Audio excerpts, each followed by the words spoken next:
Bismillahirrahmanirrahim. Assalamualaikum warahmatullahi wabarakatuh. Kita lanjutkan pertemuan pertama ya, di mata kuliah Fisika Statistik bersama Ibu Dini Andriani.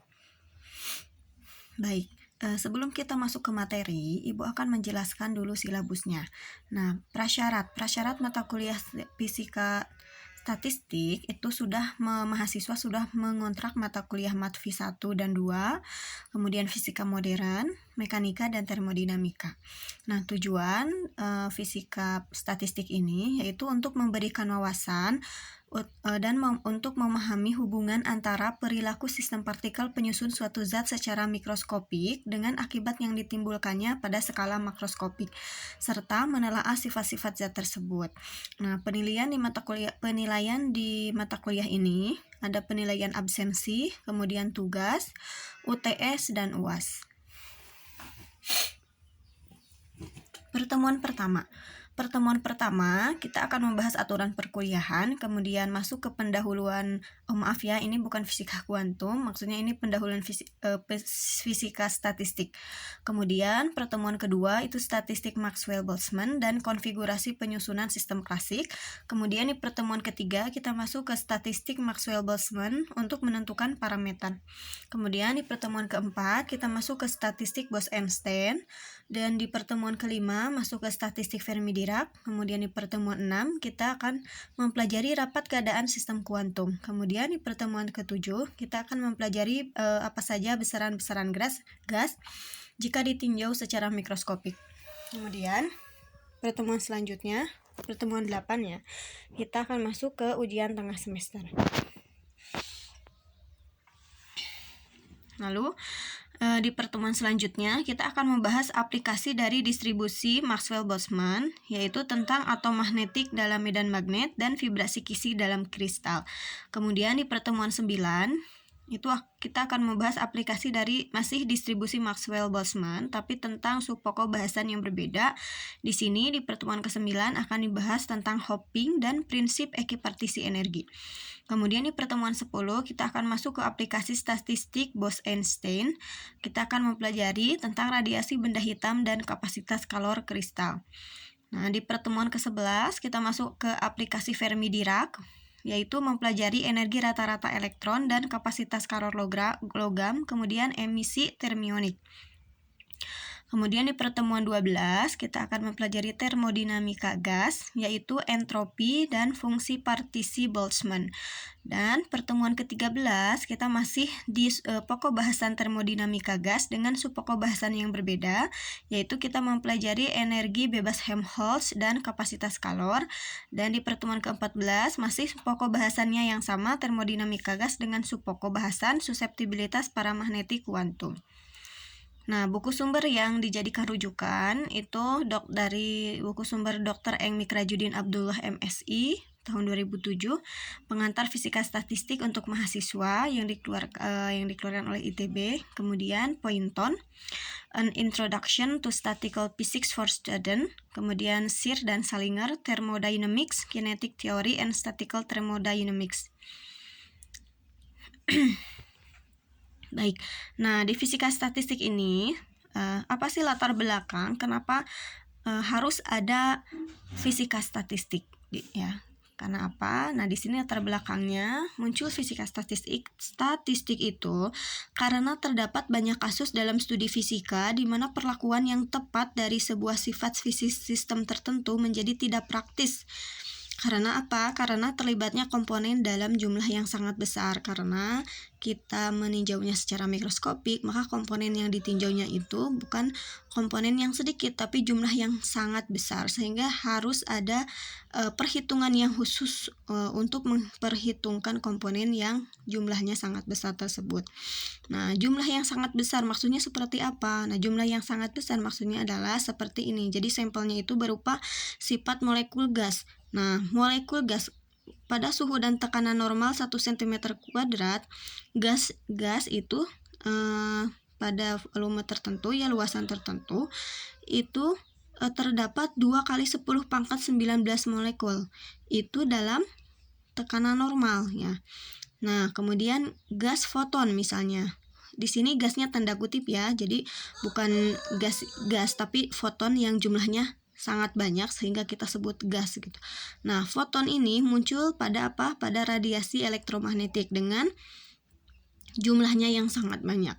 Nah, kemudian gas elektron juga dalam konduktor logam itu jumlahnya dengan komponen yang sangat banyak, dan misalnya vibrasi atom dalam kisi kristal. Nah, sehingga tujuan adanya fisika statistik itu untuk menjelaskan sifat makroskopik benda. Misalnya benda di sini gas ya.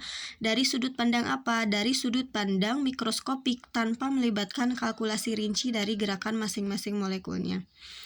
Nah, kemudian di sini Ibu akan jelaskan terlebih dahulu di mana sifat benda atau zat dengan banyak partikel itu harus bisa dibuktikan secara eksperimen dan teoritis. Nah, secara eksperimen itu datanya kita bisa ambil ketika ditinjaunya itu secara makroskopik kalau secara eksperimen. Nah, kalau secara teoritis ditinjaunya secara mikroskopik, yaitu diperhitungkan secara fisika statistik, di mana secara eksperimen maupun secara teoritis itu harus ada kesamaan, harus ada sinkronisasi. Nah, di fisika statistik sebetulnya statistik itu kan persoalan statistik matematis ya, jadi abstrak. Jadi kita di sini tuh pure matematis, tapi karena fisika ditambah karena di sini fisika statistik tidak statistik saja, jadi ada embel-embel fisikanya, sehingga di sini kita kasih syarat batas fisis. Nah, jadi persoalan statistik matematik ini yang bersifat abstrak itu persoalan matematika murni, tapi ditambah dengan interpretasi fisis, sehingga sesuatunya itu bisa diinterpretasikan, ada maknanya gitu, tidak hanya perhitungan matematis yang tidak ada maknanya karena ada batas fisis sehingga menghasilkan adanya interpretasi fisis. Nah, persoalan matematis murninya apa saja yang digunakan di fisika statistik? Yaitu muncul permutasi dan kombinasi seperti itu. Nah, di fisika statistik kita perkenalkan ya, jadi ada istilah baru. Istilahnya itu adalah sistem. Apa itu sistem? Sistem itu kita definisikan, ini definisi sistem di fisika statistik ya. Jadi, sistem itu adalah kumpulan partikel-partikel atau komponen individual benda zat. Apa itu kumpulan partikel-partikel? Tergantung bahasannya. Kalau kita membahas tentang gas, berarti sistemnya itu atau kumpulan partikel-partikelnya itu berupa atom atau molekul. Nah, kalau kita sedang membahas elektron dalam logam, berarti yang dinamakan sistem adalah elektron-elektron. Nah, kalau misalnya bahasanya tentang radiasi benda hitam, maka yang disebut sistem atau kumpulan partikel-partikelnya itu yaitu berupa foton. Nah, sedangkan ketika bahasanya adalah getaran kisi, maka yang dinamakan sistem adalah fonon gitu ya. Nah, kemudian kita perkenalkan juga istilah assembly. Apa itu assembly? Assembly adalah kumpulan dari sistem-sistem. Jadi kalau sistem itu kumpulan dari partikel-partikel, nah kemudian assembly itu adalah kumpulan dari sistem-sistem tadi. Nah, kumpulan dari sistem-sistem, jumlah sistem itu sekitar sama dengan bilangan Avogadro, jadi sangat banyak ya. Nah, assembly itu dibagi dua, nanti kita akan jelaskan bagaimana assembly klasik dan assembly kuantum. Nah, kemudian ada istilah ensemble. Apa itu ensemble? Ensemble adalah kumpulan dari assembly atau super assembly. Ya, jadi bisa disebut ensemble itu bisa disebut super assembly gitu maksudnya, yaitu kumpulan assembly. Nah, di fisika statistik ini juga kita akan mengenal ruang fasa. Apa itu ruang fasa? Ruang fasa adalah ruang yang terdiri dari koordinat posisi dan momentum. Jadi di sini kita masuk ke dimensi yang baru sebetulnya. Bukan dimensi yang baru. Jadi kalau di mekanika klasik kita hanya mengenal 3 dimensi ya, baik itu dalam koordinat polar, baik itu dalam koordinat bola atau dalam koordinat kartesian. Kita mengenal posisi itu kan dideskripsikan oleh X, Y, dan Z. Nah, di sini di ruang fasa kita masuk ke 6 dimensi. Yang dipakainya itu selain dimensi koordinat posisi juga dimensi momentum. Jadi untuk mendeskripsikan sebuah benda, selain benda itu di mana posisinya, juga berapa kecepatan benda di posisi tersebut. Seperti itu. Jadi lebih lengkap kita menggunakan ruang fasa. Nah, kemudian Ibu di sini dideskripsikan kembali tadi ya jenis assembly. Jenis assembly itu ada 2.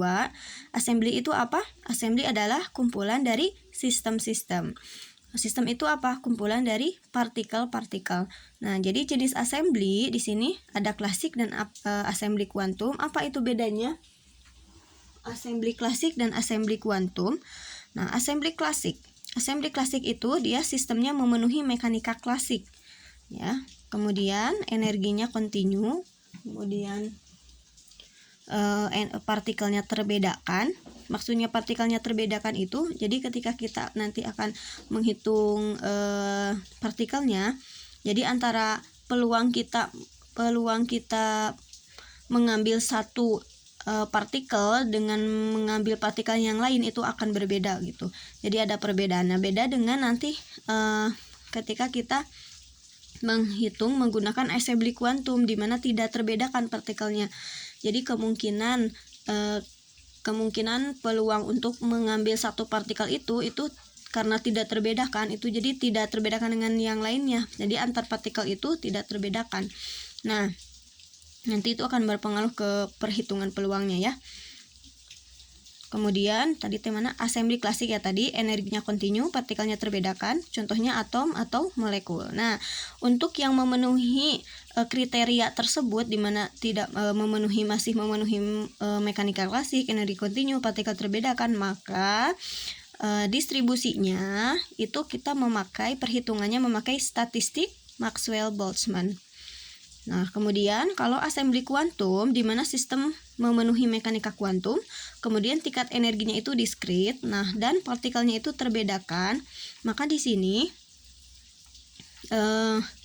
statistik yang digunakan itu ada 2, bisa statistik Fermi-Dirac, juga bisa statistik Bose-Einstein.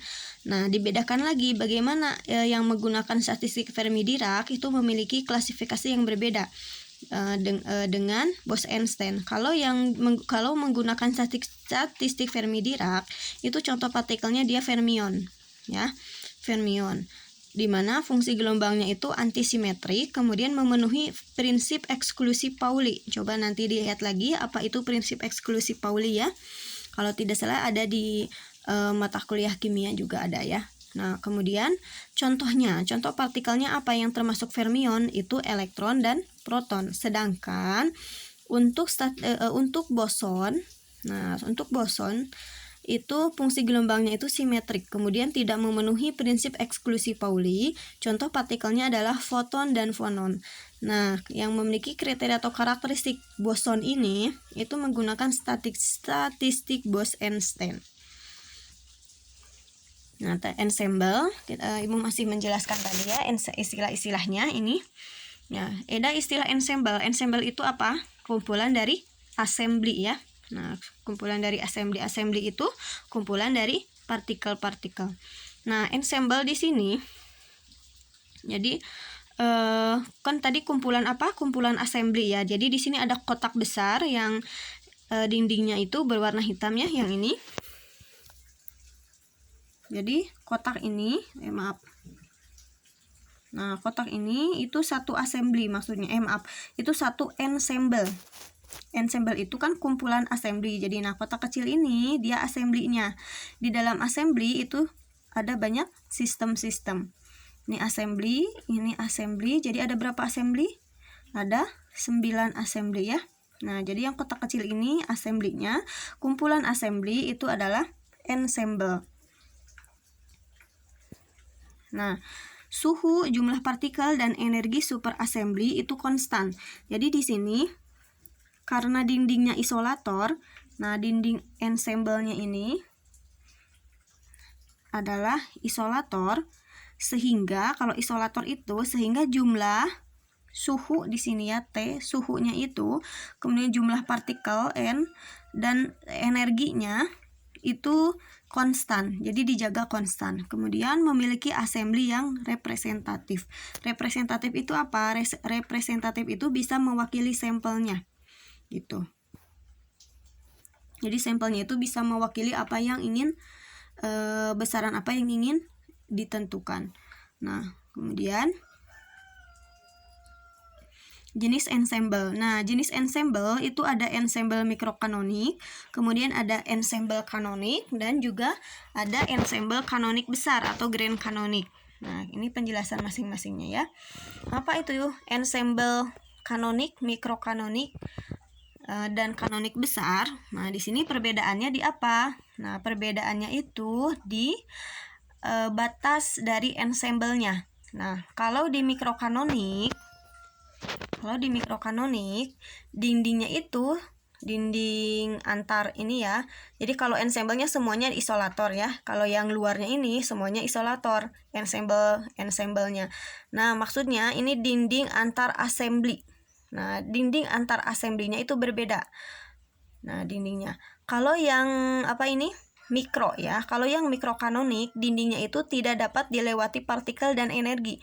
Jadi dinding dibatasi dengan dinding isolator. Jadi antar assemble nih, antar kotak-kotak kecil ya, antar assembly itu dibatasi oleh dinding isolator. Sehingga kalau dindingnya isolator, maka energi dan jumlah partikel ataupun suhu itu tidak bisa bertukar. Jadi tidak ada pertukaran energi, baik itu energi, partikel, dan suhu. Sedangkan untuk kanonik, nah assembly-nya itu dibatasi dengan dinding konduktor panas. Jadi ini dinding antar assembly itu dibatasi oleh konduktor panas, sehingga berimplikasi pada partikel tidak dapat dilewati partikel tapi dapat dilewati energi. Jadi diperkenankan atau diperizinkan untuk adanya pertukaran energi kalau ensemble-nya jenis kanonik. Nah, kalau jenis kanonik besar atau grand kanonik itu antar assembly itu dindingnya dinding permeable. Apa itu dinding permeable? Yaitu diperkenankan atau diperizinkan adanya pertukaran partikel dan energi. Jadi antar partikel antar assembly ini dia boleh bertukar karena dindingnya dia dinding permeable. Kemudian energinya juga boleh diperkenankan untuk pertukaran energi. Nah, itu ya, ini kanonik besar. Jadi untuk fisika statistik ini yang mana tergantung bagaimana perhitungannya itu ya, tergantung itu jenis ensemble apa gitu, karena perbedaan dari karakteristik itu akan menimbulkan perbedaan dalam perhitungannya. Nah, kemudian ruang fasa. Ruang fasa itu tadi ya, ruang yang terdiri dari, nah ini ya, sebentar. Jadi apa itu fungsi ruang fasanya dulu, fungsinya dulu. Jadi fungsi ruang fasa itu untuk menentukan volume ruang fasa. Kita akan mempelajari menentukan volume ruang fasa, kemudian menentukan kerapatan keadaan, dan mentransformasikan kerapatan keadaan dari variabel momentum ke variabel energi. Nah, tapi di pertemuan ini kita tidak akan membahas seluruh materi tentang ruang fasa, jadi hanya sekilas saja karena ini materinya sangat banyak ya untuk ruang fasa. Nah, ini hanya sekilas saja ya. Nah, ruang fasa itu hanya memberikan pengetahuan apa itu ruang fasa. Nah, di ruang fasa itu terdiri dari dua ruang, yaitu ruang spasial atau ruang untuk menentukan posisi, kemudian ruang kecepatan atau momentum.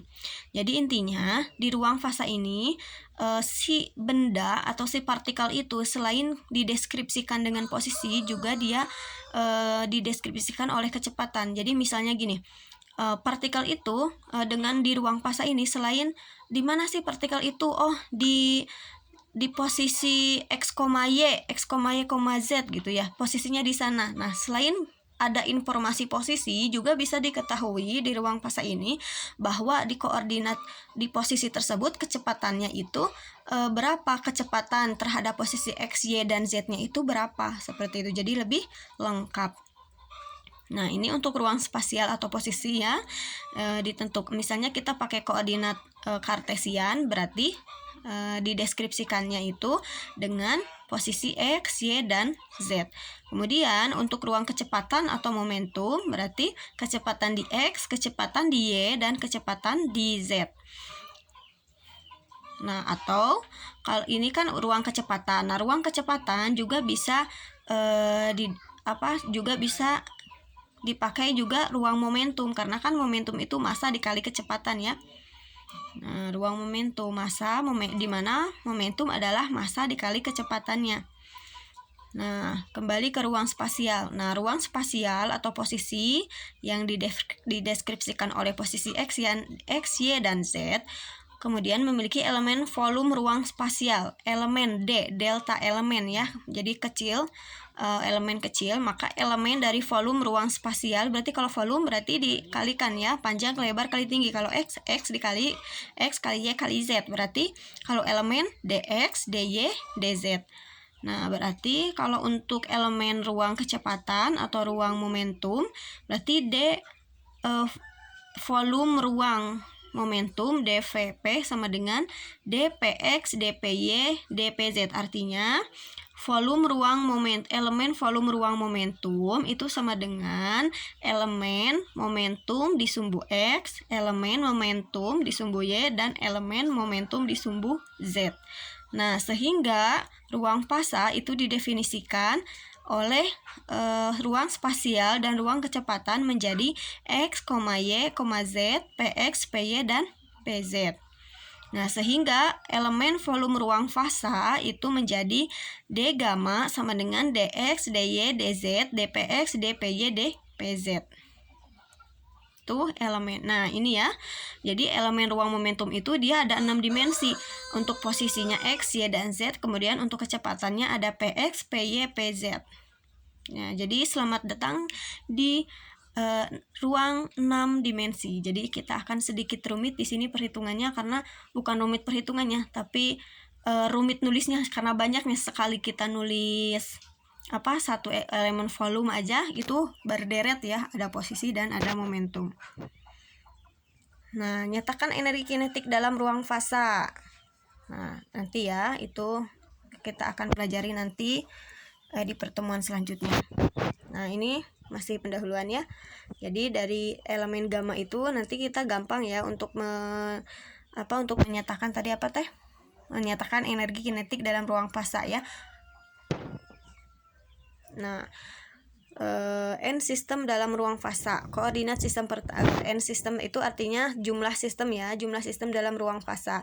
Misalnya untuk koordinat sistem pertama. Jadi karena banyak sistem N sistem, kita misalnya untuk sistem pertama ya, untuk sistem pertama itu ada X1, Y1, artinya sistem tersebut ada di posisi 1, Y-nya untuk posisi X untuk partikel atau sistem pertama, posisi Y untuk sistem kedua, posisi Z untuk sistem Y untuk sistem pertama, posisi Z untuk sistem pertama, P1X itu artinya momentum untuk sistem pertama di sumbu X. P1Y berarti momentum sistem pertama di sumbu Y. P1Z berarti momentum partikel pertama di sumbu Z. Nah, koordinat sistem kedua. Nah, ini untuk sistem kedua dan seterusnya ya, seperti itu. Nah, sehingga jika sistem pertama berada pada elemen volume yang dibatasi koordinat berikut. Nah, jika elemen pertama tadi ya, berarti dibatasi pada elemen X1 sampai X1 plus DX1. DX1 itu adalah, jadi elemen volumenya itu jadi nambah sedikit sebanyak elemen DX1. Jadi dibatasi, misalnya ini ya, jika sistem pertama itu elemen volumenya itu dibatasi koordinat ini antara X1 sampai X1 plus DX1. Jadi antar X1 geser sedikit dari X1 gitu, sebesar X1 DX1. Kemudian antara Y1 sampai Y1 plus DY1, antara Z1 sampai Z1 plus DZ1. Begitu juga dengan momentum, dibatasi volumenya dari P1X sampai P1X plus dP1X, antara P1Y sampai P1Y plus dP1Y. Kemudian antara P1Z sampai P1Z plus dP1Z. Nah, maka elemen ruang fasa pertama berarti D gamma 1 ini untuk ruang fasa partikel pertama, berarti D gamma 1 sama dengan dx1, dy1, dz1, dpx1x, dp1x, dp1y, dp1z. Itu untuk ruang fasa pertama. Nah, kemudian elemen ruang fasa kedua maksudnya untuk sistem kedua. Seperti itu. Sampai elemen ruang fasa total N system. Karena N system itu kan banyak. Jadi D gamma, D1X pokoknya banyak sampai DXN, DYN, sampai DZN, DPNX, DPNY, DPNZ. Maka kita bisa singkat penulisannya itu pakai kalau per jumlah itu sigma, kalau perkalian itu ini ya sigma tapi perkalian, jadi bentuknya seperti ini. Ibu lupa apa ya disebutnya ya namanya, sehingga menjadi D sigma perkalian dari I sama dengan 1 sampai N D gamma I ya. Jadi D gamma I. Gamma itu apa? Tadi yang persamaan atasnya. Di ini gammanya yang ini. DXI I itu dari 1 sampai N. DYI, DZI, DPIX, DPIY, DPIZ. Kalau diuraikan lagi dia jadi ini. Nah, untuk mempersingkatnya kita pakai tanda perkalian. Jadi kalau penjumlahan itu kan sigma. Kalau perkalian dia sigma perkalian itu ini, gitu ya.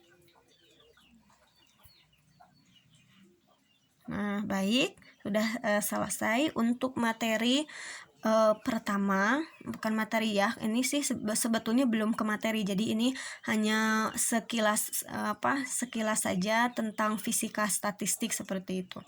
Nah, baik ya, terima kasih. Assalamualaikum warahmatullahi wabarakatuh.